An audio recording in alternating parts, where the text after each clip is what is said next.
Dahil sa mga katanungan ninyo, inisa ko na lang po ang sagot. I welcome any investigation. Let the facts speak for themselves. Wala po akong itinatago. Wala po akong kinakatakutan dahil wala akong kasalanan. Hindi ako sangkot sa anumang anomalya. Ang aking sinumpaang tungkulin ay ang maglingkod sa bayan.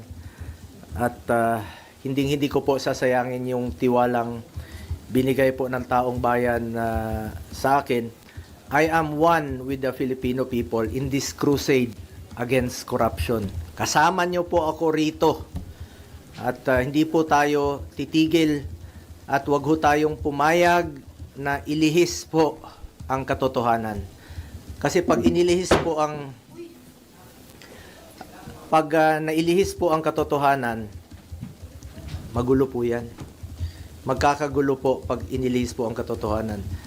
Tumbukin niyo po yung dapat tumbukin. Hanapin niyo po yung dapat hanapin. Yun talagang mga totoong buhaya. Yung mastermind talaga. Bakit i-atras ngayon?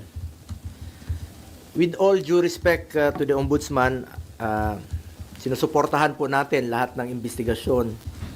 At isa po ang aking masasabi, I do not know the Discayas. Hindi ko po kilala. In fact, nung hearing, nung mga nakarambuan dito sa Senado, tinanong ko sila, ang mga Diskaya. Tinanong ko sila, meron ba kayong joint venture with the CLTG? Yes. Tapos na ba?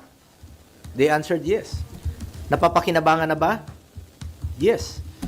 So, dun po, nagkaroon po ako ng interest din bilang isang senador at miyembro po ng Blue Ribbon, na kung may pagkukulang, pagkakamali, kung anomalous o substandard, panagutin niyo, sinabi ko doon. Ako mismo ang willing po akong kasuhan natin yung mga dapat kasuhan, kahit kamag-anak ko. I'm willing to be the complainant kung talagang meron silang pagkukulang.